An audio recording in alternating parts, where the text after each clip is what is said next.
After I got pregnant, I kept working. But right before I was about to land a huge client, my boss's assistant, Tiffany, tried to fire me. Her reason? I threw up too much and went to the bathroom too often. Fuming, I marched into my boss Aldrich's office, my husband's office. He handed me a termination letter and said, "Company policy allows only 5 bathroom breaks a day. You took 10. Tiffany has every right to fire you. And you're pregnant. Just stay home and rest."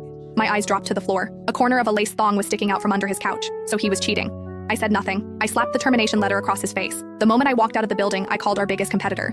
"Do you limit how many times employees can use the bathroom? If not, I'll bring my client to you tomorrow." "Serena, are you messing with me?" Daniel's voice on the other end of the line was laced with shock. "I'm not kidding," I said, my voice calm. "If you agree, I'll bring the Evergreen Holdings deal I secured straight to you tomorrow to sign. Once that's done, you'll be the top company in Northwood."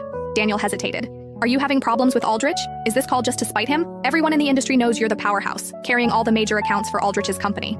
You sold your parents' apartment to fund his startup, and you've personally landed every single contract for the company all these years. For the Evergreen Holdings mega deal, you pushed yourself so hard you nearly passed out from severe morning sickness. Employees wanted to rush you to the ER, but you were so worried about delaying the signing, you stubbornly—" I froze, surprised he knew about what happened recently.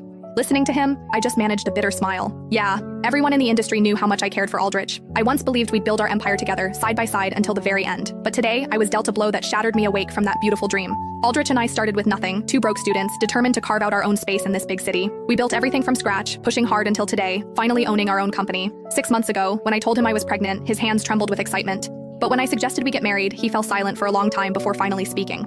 "Serena, once we secure Evergreen Holdings, our company will be #1. Our dream of making it big in this city will finally be realized. Don't you want to walk down the aisle when we're at our peak, at our most glorious moment? Let's get married after we close the Evergreen contract, okay?" I agreed. Yesterday, Evergreen Holdings confirmed the partnership, and the signing date was set. I was so overwhelmed, I collapsed on the street outside the office and ended up in the hospital. When I woke up, I rushed back to the company to prepare for the final signing. But I couldn't get in. The facial recognition failed. I'd been blacklisted. I found a familiar intern to let me in, only to find my office supplies dumped in the trash. Photos of Aldrich and me were covered in footprints, my smiling face defaced with black marker. And sitting at my personal desk was the new secretary, Tiffany. With her bright red nails, she scrolled through her phone, pulling up 3 months' worth of my bathroom break surveillance videos. New company rule: no more than 5 bathroom breaks during working hours, each not exceeding 5 minutes. You go a dozen times a day. Who knows if you're actually working or just taking a break? If everyone acted like you, how would the company function?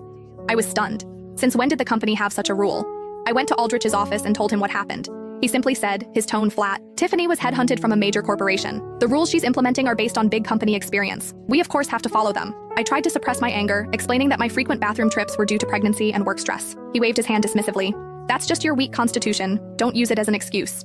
Today, I'll make an exception because of your morning sickness. But in the future, if someone takes a break in the bathroom and then claims to be sick with diarrhea, am I supposed to pretend I don't see it? How can I manage then?" My face flushed with anger, my eyes burning. In his eyes, my pregnancy sickness was no different from an upset stomach. I was about to say something more when Tiffany walked in,